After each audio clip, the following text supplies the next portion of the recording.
Past Sins, Chapter 11, The Castle of Nightmare. They were too late. Even when they had her in their sights, they were too late. Princess Celestia's worst fears had come true. Nyx had become Nightmare Moon, and Celestia had been the one to deliver her to those who would complete her transformation. While Princess Luna lingered in Ponyville to find more about what happened, Celestia went straight back to Canterlot. Upon arriving at the palace, she ordered for her generals to be summoned. She didn't care if they needed to be aroused from their beds or pulled from their spouses. Celestia needed to speak with them immediately, and was making rare use of her royal rank to ensure it happened. That had been a few moments prior, and her most trusted guards were already off fetching the generals. This left Celestia with a moment to herself, and she decided to spend it sitting on her throne. She needed some time to rest, but also to think. Princess Celestia thought back, and began to scrutinize every recent memory she had of Spell Nexus. Surely there had been a clue. Surely there had been a sign of his treachery. Yet she could not remember a single instance of doubt. Spell Nexus betraying her would be like Twilight Sparkle betraying her. It just didn't seem possible. Yet that impossibility had become reality. Spell Nexus had betrayed her, but before Princess Celestia could try to figure out why, she was drawn from her thoughts. She heard the doors open to the throne room, and looked to see who had entered the room. She didn't think her generals could have arrived so quickly, and they hadn't. The pony that was now striding across the room, moving with purpose in each step, was her sister Luna. Princess Celestia rose from the throne and walked to meet her. "Luna, I am surprised you were able to return so quickly. Have you already finished interviewing the residents of Ponyville?" Luna did not reciprocate the warm welcome her sister offered, choosing instead to glare at Celestia. "I delegated the task to a number of guards, because there is only one pony I want to talk to at the moment. What have you been hiding from me?" Celestia winced under Celestia's firm tone. She quickly realized that the conversation she and her sister were about to have wasn't going to be one of their better ones. Still, she maintained her composure and put on a caring face. "I don't know what you mean, sister." "Do not sister me, Celestia," Luna said with words laden with her anger. "You know something about what has just transpired in Ponyville, and of the strange mare that was seen there. Now I shall ask only once more. What have you been hiding from me?" Celestia turned away from her sister, unable to look her in the eye as she began to recount the truth. "Just a little after the end of winter, a cult pointing at my personal student, Twilight Sparkle, as part of an elaborate spell that would have done the unthinkable. I'm happy to say that Twilight suffered nothing worse than a small cut on the leg and some rope burns. The spell in question, however, was designed to take the shreds left behind when you were saved by the elements of harmony and do what?" Luna pressed. "The spell would have taken those shreds. The spell would have taken those shreds, the lingering magic and echoes of the mare you used to be, and used them to give Nightmare Moon her own body." "Nightmare Moon her own body?" Luna echoed in disbelief. What? How is that possible? I was Nightmare Moon. I became that mare when I let my anger and jealousy get the best of me. I became that mare when I stole magic to make myself more powerful. But all those powers and emotions were destroyed by the elements of harmony." Celestia shook her head. "They were not destroyed, Luna. The elements of harmony are not a force of destruction. They could only separate you from the power and jealousy that once possessed you. What was left in those shreds?" "But how?" Luna asked.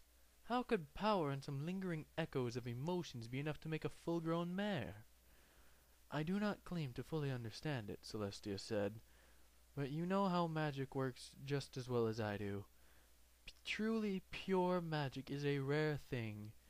Any magic from any pony can carry with it an echo of its owner.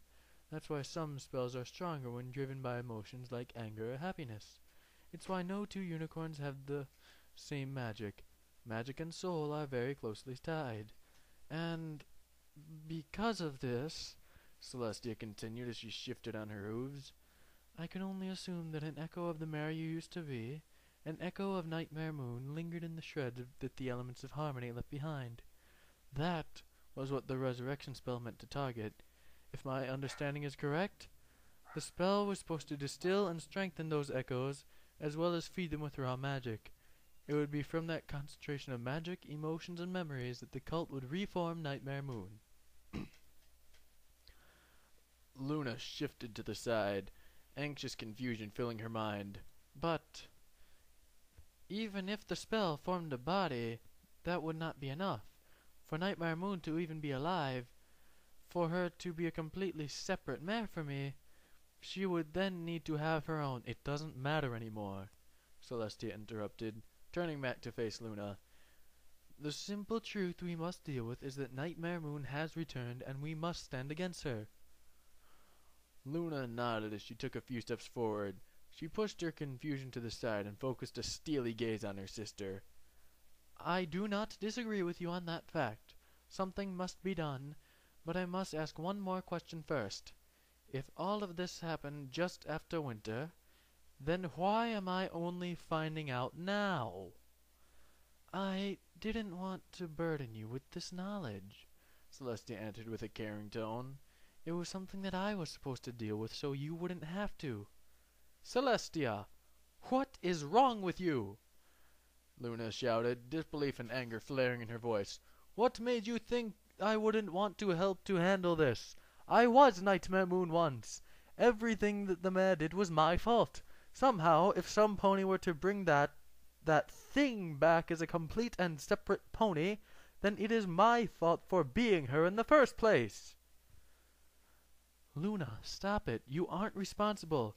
Yes, I am. It is all my fault, Luna argued and stomped her hoof. She then turned away, unable to look at Celestia as guilt writhed in her stomach. There would not even be a Nightmare Moon if it were not for my mistakes. I just felt that, Celestia tried to comfort her sister, only to be cut off. Luna glanced over her shoulder and whispered, When were you going to tell me about this? Sister, please. Were you going to tell me about this? Luna asked, her voice gaining more strength. She turned her back to Celestia and made no effort to hide the anger billowing inside of her. Celestia opened her mouth to answer, but she was unable to say anything. Luna got her anger from that silence, and her anger only grew. You were not! You were not going to tell me anything ever! You were hoping to keep this entire thing a secret!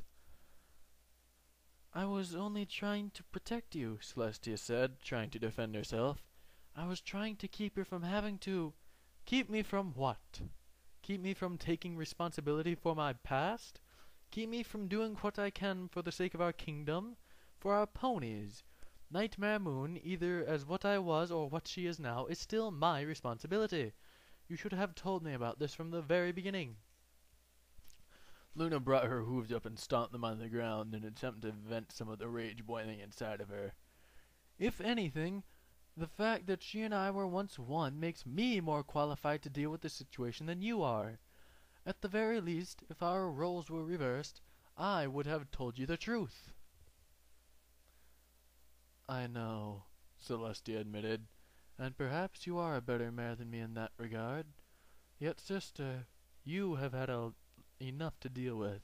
You've only just started to settle back into castle life, have only just caught up with Equestria's history and laws. You've been working yourself to the bone so you can help me rule. I just did not want to burden you further. Luna huffed, but after a few tense moments, nodded her head. I understand, Celestia. I do. You've been protective of me since I came back, and I appreciate that fact. Yet, while you are my older sister, we are both princesses of this kingdom. I hope that in the future you will trust me enough to tell me when things like this happen. Celestia lowered her head apologetically. I will try, sister. I guess that will have to do for the moment, Luna grumbled. choosing to focus her frustration on more pressing matters. Now, should we send word to your student and her friends? I imagine we will need them to wield the elements of harmony against Nightmare Moon once more. Celestia tensed and heaved a sigh. We may not be able to rely on the elements of harmony. Luna tilted her head to one side. Why not? Do you remember Twilight's cousin Nyx? The one who played Nightmare Moon at the children's play last spring festival? Of course, Luna said with a nod. Why do you ask? That filly was never Twilight's cousin, nor is she even related to Twilight by any familial connection. In fact, she had never even been seen before until her arrival in Ponyville a few days after Twilight was rescued. Luna needed a moment to take in the information, yet when she realized why Celestia would bring up Nyx, her jaw dropped and her eyes narrowed in disbelief. No, you cannot be saying. You do not mean to tell me that. Yes, Celestia confirmed. The filly known as Nyx is the incomplete product of the original resurrection spell. This evening the cult got her hooves on her, and they were able to finish the spell they started. In truth, Nyx was always Nightmare Moon, but tonight the cult returned to her all the memories and powers she once possessed. But how did the cult get a hold of her? Luna asked, her face reflecting her confusion. I spoke with a few ponies in Ponyville before departing. They said that the cult appeared and that Nightmare Moon rose up from the center of the spell. They never saw any pony be taken into the ritual, and surely Twilight would have sent a letter if she feared Nyx was missing. No, she wouldn't have, Celestia admitted with a whisper. Why? Celestia swallowed as she struggled to find the strength to admit her own mistake. Because I was the one who took Nyx. I was the one who delivered her into the hooves of that cult. Luna was struck silent. She strode up beside her sister, expecting to hear the punchline to what she believed could only be a cruel joke. Yet the expression on Celestia's face made it clear she was telling the truth, and Luna could only be more stunned. What? How? Why would you do that? For some time now I have feared that Nyx was Nightmare Moon, or at least somehow tied to the spell cast just after winter, Celestia confessed. At a school function she was able to turn another pony into a tree, and displayed other magic well beyond unicorns her age. My dreams became tormented with images of her growing into the mare you once were, and threatening every pony I care about. I had to be sure she wasn't a threat, Celestia admitted. I had to know what I was dealing with, so I could act before Nyx could become a danger to Equestria, Twilight, or you. So I spoke with Spell Nexus, and he promised a certain spell that would allow me to glimpse into Nyx's soul. The spell was supposed to allow me to know for certain if she was a danger. But of course, Celestia growled. She tossed her head as her frustration flared. It would seem that the greatest threat came not from Nyx, but from Spell Nexus. He was attacked at the beginning of last fall, his home ransacked for the shreds of Nightmare Moon. He was hospitalized for weeks afterward, and he showed no signs of treachery. Yet, he seems not only to be a member of that cult, but a high-ranking one. And he was once my student, Celestia said, punctuating her words with a stomp. Why would he betray me? I do not know, Celestia, but that is not the matter pressing on my mind, Luna said, steering the conversation back to the matters at Hoof. The question I have asked, the one you have yet to answer, is why we cannot rely on the elements of harmony. Because I dare not ask a mother to strike down her own daughter, Celestia seethed, her anger at Nexus shifting into loathing of her own actions. Not when I was the one who tore her daughter away. Mother? Daughter? Celestia, who are you talking about? Celestia sighed and hung her head. I speak of Twilight and Nyx. Since the end of winter, my student has been caring for Nyx. From what Twilight told me, it began with her just wanting to be sure, like me. She feared that Nyx could be Nightmare Moon. but she did not want to risk an innocent filly being banished to the moon. Thus, until she could be certain, Twilight kept Nyx a secret, disguised her alicorn nature, and allowed her to live a normal life in Ponyville. Yet, it seems in the months they spent together, Twilight Sparkle grew to be more than just a caretaker for Nyx. Celestia began to struggle with her words. She became an adoptive mother, and cared for Nyx like a daughter. A horrified expression formed onto Luna's face. And that is why we cannot rely on the elements of harmony? Did you steal Nyx away from Twilight? Sister, it's one thing to keep this a secret from me. But what could have possessed you? Do you realize that I am fully aware of what I've done? Celestia bellowed, cutting off Luna's accusation.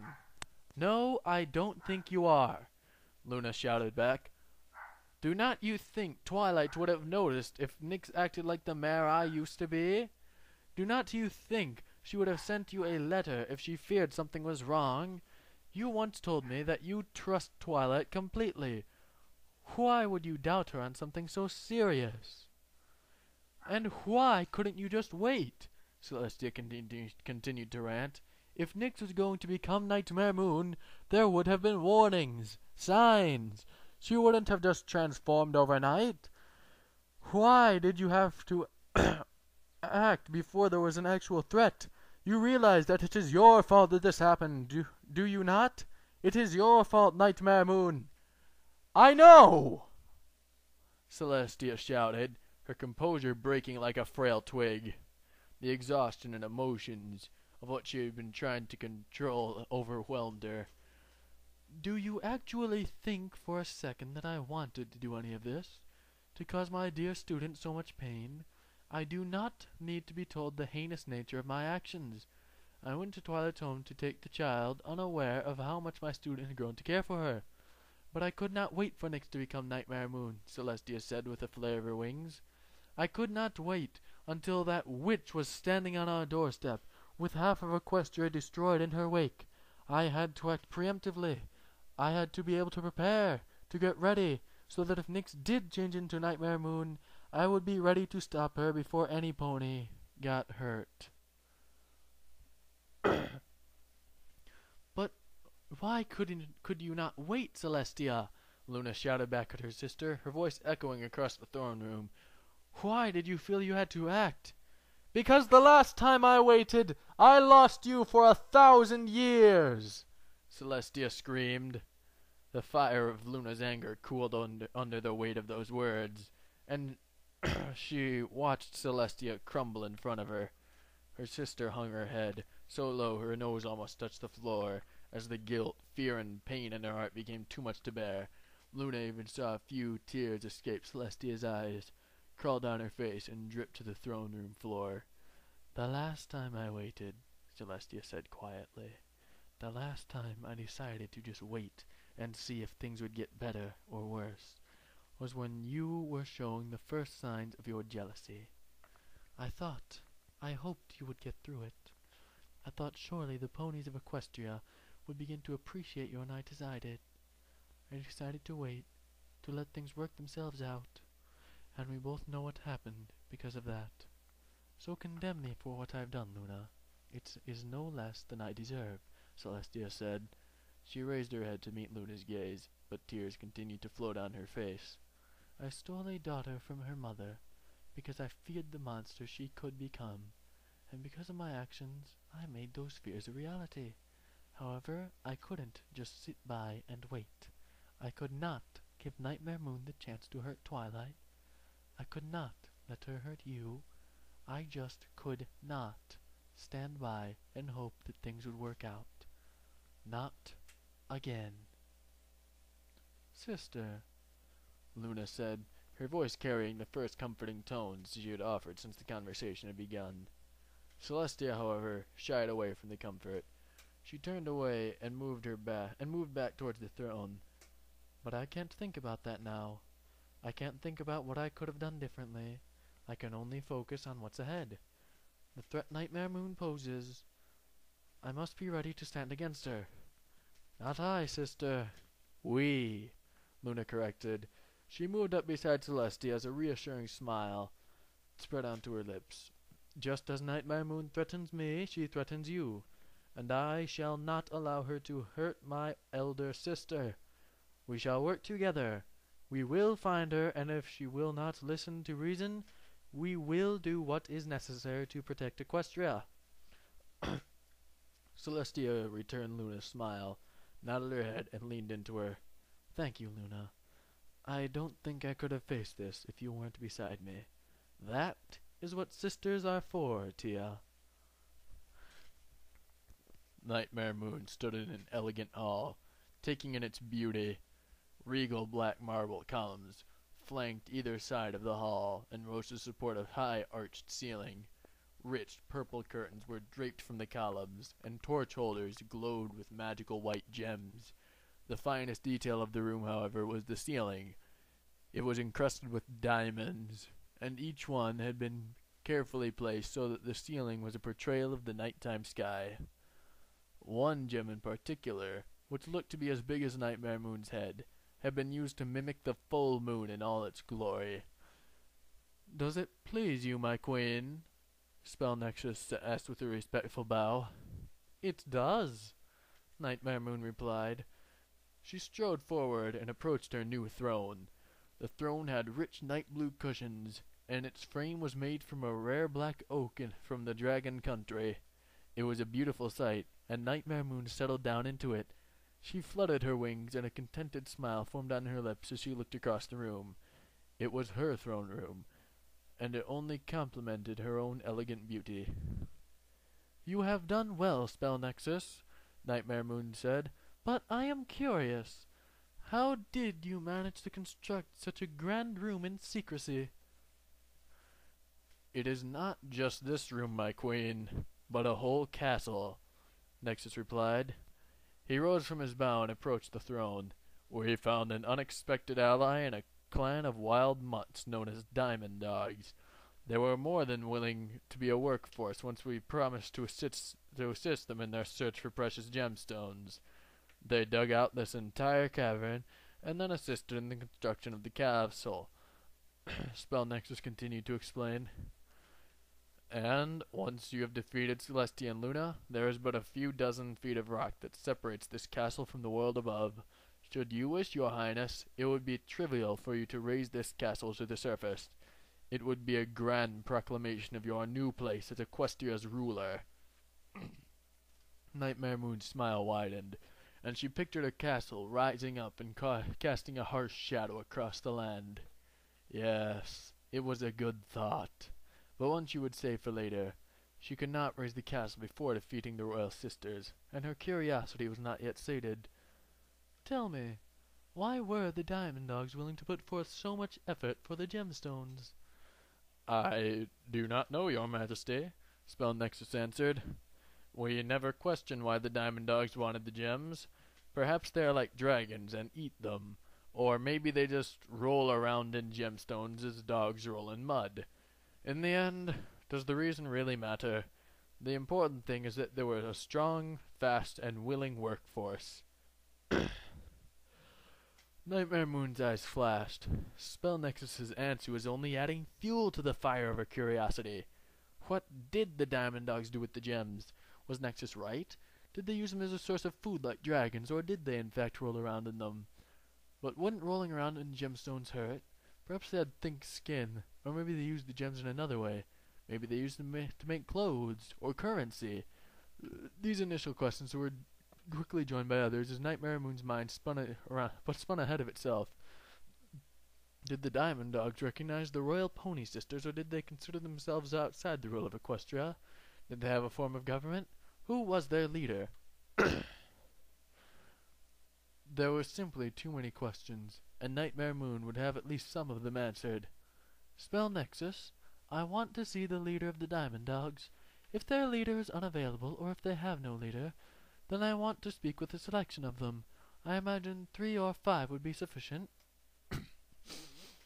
Nexus looked up at Nightmare Moon with equal parts curiosity, concern, and confusion. "Forgive me, your highness, but Part of our agreement with the Diamond Dogs was that at the conclusion of the deal, they would migrate much further into the tunnels. We could not risk them interfering with our work. A frown formed on Nightmare Moon's lips. She hated it when she couldn't find the answer to her question. That was her vice, her insatiable curiosity. It was why she loved to sit in Shirley's classroom every day when she was still in school. Oh, how she found such joy in learning new things from the mulberry-colored pony who— Nightmare Moon shut her eyes and seized control of the thoughts that had started to run out of control in her mind. She could not think of these memories anymore. She was a queen, and Shirley was no longer her teacher. Shirley, like every pony else, was merely a subject of her kingdom, and needed to be brought into line, and nothing more. "I see," Nightmare Moon said as she turned her gaze back to Spell Nexus. "That is unfortunate. Still, if any pony happens to see a diamond dog, have it brought to me. There are some questions I would like answered." "As you wish, Majesty," Spell Nexus said with another bow.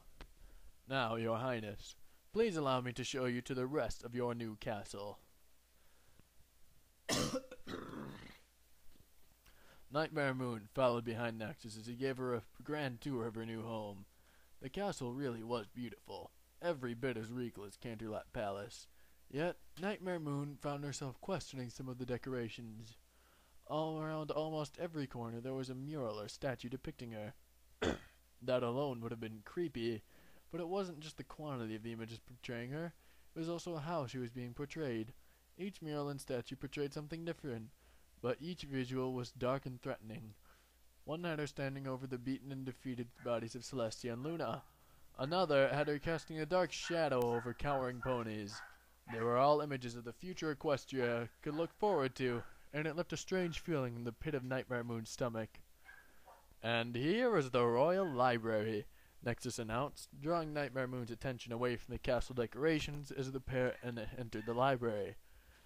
"Please forgive the lack of books on the shelves, but we built it to be able to house the entire collection from the Canterlot Palace. Once you have taken your place as Equestria's true queen, we intend to move the collection from there to here, should you continue using this castle as your palace." Nightmare Moon nodded, and let her gaze drift across the mostly empty shelves. The room was just as impressive as the rest of the castle. The towering bookshelves dominated the walls, and the entire room was wrapped in a cool dark color scheme. Yet she found one aspect of the decor unappealing. There was a painting above the library's fireplace, which showed her standing over the charred, blackened ruins of Canterlot. Why did every painting, mural, and statue in her castle have to make her look so threatening? Deciding she would leave that thought for another time, Nightmare Moon strolled around the room. She took notice of a few Pegasus ponies fluttering about, putting away some books that had been gathered for the collection. Like all the other servants and guards she had seen, the Pegasi possessed something that drew her curiosity. "Why do you all have eyes like mine?" Nightmare Moon asked. "It is your blessing, my queen," Nexus replied, swelling with pride. "As you may know, I was once the headmaster of Celestia's School for Gifted Unicorns. Upon your initial defeat, Celestia tasked me with studying your shredded remains. It was upon examining and interacting with those shreds that I became enlightened to your wisdom and power. It was on that same day that my eyes turned the turquoise color you see now, and it became a sign of the Order. I bestow the gift of these eyes upon each pony who joins the Children of Nightmare, and they pledge your service to you." Nightmare Moon nodded, turning her attention back to the shelves as she perused a few of the books in the library's existing collection. She didn't recognize most of the book titles, but one book did catch her eye. Coming to a stop, she used her magic to remove the book from the shelf. She gently cracked it open, and flipped it to the title page. Grand Tales of Equestria. "And with that final buck, the wolves were driven from the town," Twilight said before looking up from the book she was reading aloud. "And the ponies rejoiced. They had once again been saved by the mayor among them brave enough to stay out at night, the village's own black-coated guardian. Nyx of the night. And did you really name me after her? Nyx asked in disbelief. She was lying in her bed, and she snuggled further into the covers as Twilight shut the book which had been the source of that evening's bedtime story. Twilight laughed and set the book down. Yes, but though I'll admit that it was mostly because she's the only other pony I've heard of with a black coat. Do you think I could be as brave as her someday? Nyx asked. Of course, Twilight answered with a smile. Being brave isn't like a special talent. You just have to be able to stand up to the things that scare you. Have you ever had to stand up to something really scary? Twilight nodded. Yes, I have. This one time my friends and I had to go convince a dragon to leave his cave and go someplace else. Nyx's eyes went wide. Really? Oh, yes. He was taking a nap in the nearby mountains, and his snoring was throwing all kinds of black smoke into the air. So Princess Celestia asked... Twilight stopped her story, scrunched up her nose, and looked at Nyx before playfully booping her on the nose. Hey, you just got a bedtime story. You don't need another. Aww, Nyx complained. But what about the dragon? I promise I'll tell you the story tomorrow night, Twilight assured before she gently kissed Nyx on the forehead. Now go to sleep. Okay, Nyx replied with a yawn before letting her eyes slide shut. Your Majesty? Nightmare Moon shook her head, snapping the book shut and replacing it on the shelf before looking to spell Nexus. My apologies. I can get caught up in my reading. No apologies necessary, my queen. This is, after all, your library. It is yours to enjoy whenever you desire, Nexus replied, though there is still much of the castle to see. Then lead on. Let me see all that you have prepared for me, my faithful subject. Here we have the guard barracks, where we train those new to the order to defend this castle. The good news is that word of your return is spreading. Those I have sent out to recruit new ponies to our cause are finding several eager to try and get on good terms with you. It would seem not all of Equestria is foolish enough to stand against you. Nightmare Moon didn't offer any words in reply. She watched the soldiers in dark blue armor. They were standing in a line, each one taking turn attacking a set of training dummies under the watchful eye of their trainer. What drew Nightmare Moon's eye, however, was the dummies themselves, which bore a striking resemblance to a certain set of mares. Why do the training dummies look like Twilight Sparkle and the other ponies who bear the elements of harmony? Because it is they who are the greatest threat to you, my queen, Nexus explained. It was they who defeated you, and we shall not let them have the opportunity to do so again. Should they get the idea into their heads to attempt to bring their unified power against you again, they shall be dealt with immediately. Nexus's words were punctuated as a guard attacked a training dummy that looked like Twilight Sparkle, and with a single swift motion, beheaded it. The cotton-stuffed head bouncing on the ground and rolled to Nightmare Moon's hooves. She stared at it and then spoke with a firm tone. No. My queen? Should the bearers of the elements of harmony come to the castle, they are not to be harmed. The elements of harmony themselves are to be taken away from them for safekeeping. Then, Twilight Sparkle is to be brought directly to me, and the rest of her friends locked in the dungeon. I will then decide how I want to punish them for standing against me once before. Of course, Nexus replied with an approving and devilish smile. I can fully understand your desire to punish them with your own hooves. Nightmare Moon turned her back on the training dummies and began to walk towards the door. Good. And I want one of the training dummies that looks like Twilight Sparkle brought to my bedchamber as well, and it is to be intact. It will be there before the end of the tour, Spell Nexus assured, choosing not to question his queen's wishes.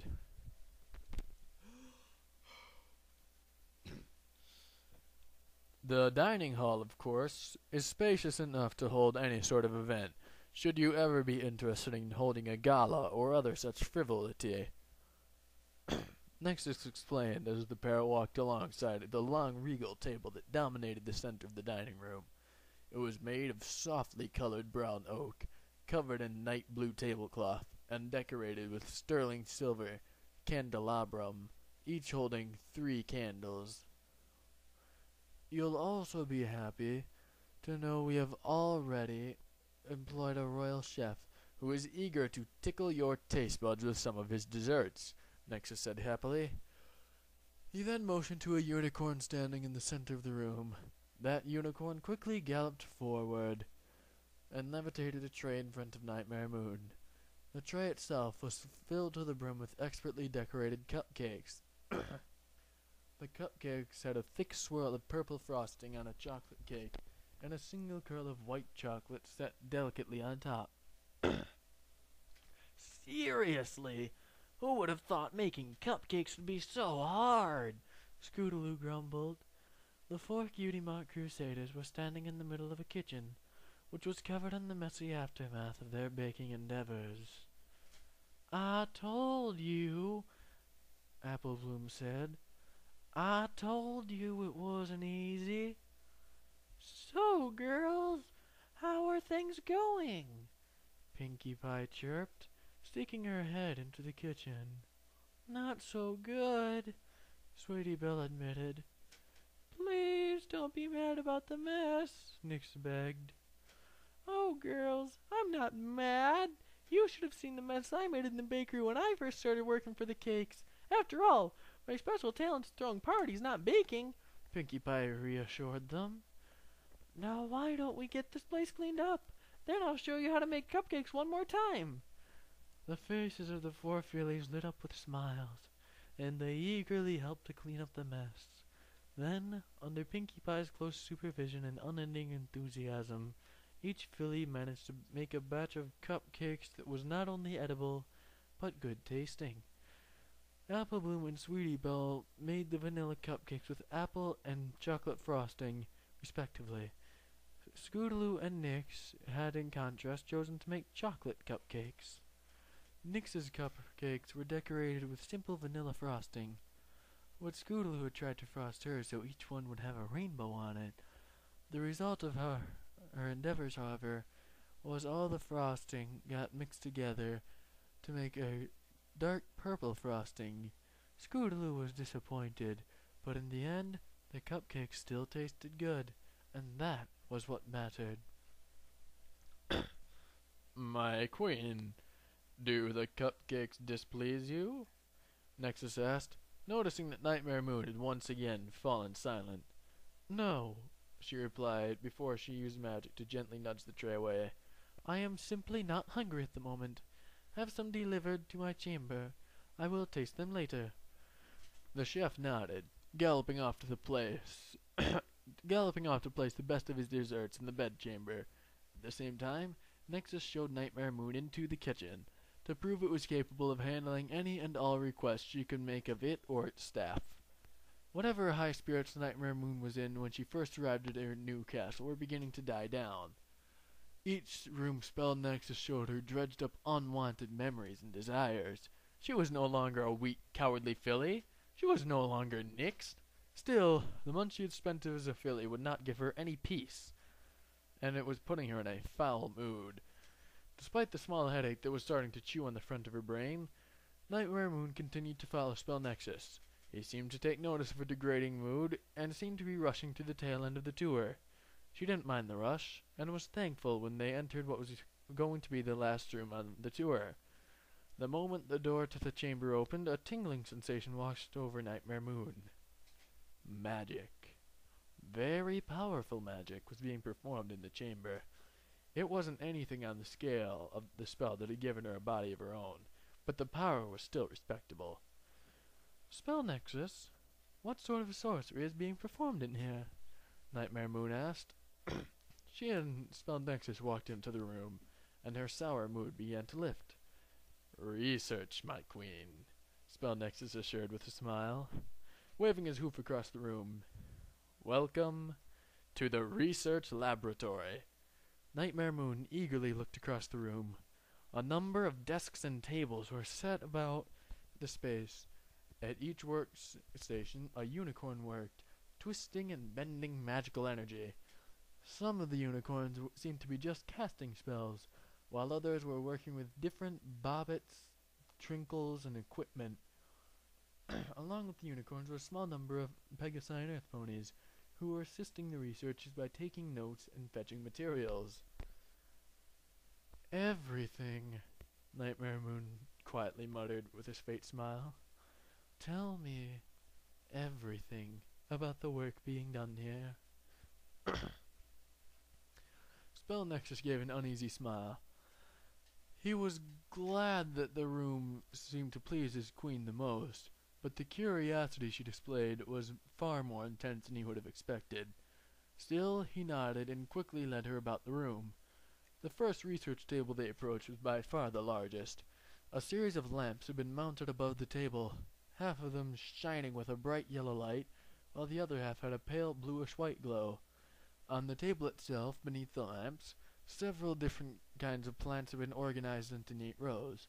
There was also a single black barrier separating one half of the table from the other, ensuring that the plants under the yellow lights were separated from the plants under the blue lights. What is this? Nightmare Moon asked, looking between the two batches of plants which were quite similar in appearance. Here we are testing our latest batch of plants that can grow under eternal moonlight. We initially focused this research on agricultural plants, such as grains, fruits, and vegetables. Those plants were finished some time ago, and we're ready to begin replanting Equestria's fields, gardens, and orchards with the new plant breeds. Then, what are you currently developing? Nightmare Moon asked as he inspected the plants more closely. More frivolous plants, such as flowers, grasses, and less productive species of trees, Nexus answered. Some of the researchers made a point to mention that Equestria would be far less picturesque without its many forests, plains, and flowered towns. I was inclined to agree with them, but I of course asked them to focus on the flowers that would complement your beautiful night before proceeding on to other species. Nightmare Moon gave a satisfied nod as she followed Nexus. Each station held some kind of magic meant to make eternal night possible, which also meant she was abruptly getting acquainted with the natural effects of never having any sunlight. The withering plants, the creeping cold, these were things that the children of Nightmare were working to solve. Yet her guts began to twist as Nightmare Moon was faced with her own memories. During the summer sun celebration, she had plunged Equestria into eternal night without considering any of these ramifications. What was she thinking back then? Why did she not realize what eternal night meant? Ponies would have seen her sky, but would have not survived much longer after that. Nightmare Moon tried to remember why she had not reconsidered the consequences of her actions, but found she could not. It was like a piece of her memories was missing, the memories surrounding her motivations. She knew she had those motivations, and she knew what they were, yet she tried to remember these motivations directly, what they felt like, and why they had driven her, and it was like she was grasping at nothing. My queen. Nightmare Moon shook her head, realizing she had zoned out once more. She turned to Spell Nexus, who was looking at her curiously. Yes? I'm sorry, I was wondering if you had any questions for the research team. Nightmare Moon shook her head, turning towards the door. No, Nexus, I do not have any questions for them. They have been doing good work, and I am happy to see that you have endeavored to make Equestria a paradise of the eternal night. Spell Nexus smiled before he and the research team bowed. You honor us with kind words. Nightmare Moon huffed, fluttering her wings. Just make sure that once I have unseated Celestia and Luna from Equestria's throne, that you do not waste time transforming Equestria so that it may survive my eternal night. I will not have this country become a frozen wasteland. I assure you, my queen, we will work with all haste to make Equestria a paradise worthy of your rule. Good, Nightmare Moon stated flatly. Now I am tired and wish to rest. Then I will escort you to your private chambers without delay, Spell Nexus said eagerly before leading Nightmare Moon back into the hallway. And here are your private chambers, my queen, Nexus said, his horn opening the large, elegant door. You will find a pair of guards stationed outside at all hours, should you ever need any assistance. Only the finest furniture was selected, and the decorations were picked out by myself. Does it please you?" "Yes," Nightmare Moon replied, though she had barely even looked at the room before she stepped inside. "I am honored to hear you say that, my queen. Now you are undoubtedly tired, and I will leave you to rest. And when you are ready to begin the campaign to seize Equestria, simply have one of the guards come find me." "I will," Nightmare Moon replied flatly. She then turned and watched Nexus bow one final time before leaving. He pulled the door shut behind him, and only then did Nightmare Moon take in the atmosphere and furnishings of the room. Like the rest of the castle, it was decorated in a nighttime theme, with dark blues and purples accented by moons and stars. A perfectly circular bed sat in the center of the room, and it was easily large enough to fit her comfortably, and it rested beneath an intricate fresco of the moon on the ceiling. With only mild interest, Nightmare Moon circled the room once more and examined all of the new furniture. There was a fireplace, a vanity mirror, a set of dressers, a few tables, a bookcase, a door to the small exterior balcony, and a writing desk. It was everything some pony would need to enjoy a quiet night in their bedroom, and as Nexus said, it was all the finest furniture. Still, it did little to improve Nightmare Moon's mood, and after finishing her examination of the furniture, she turned her attention back to the bed.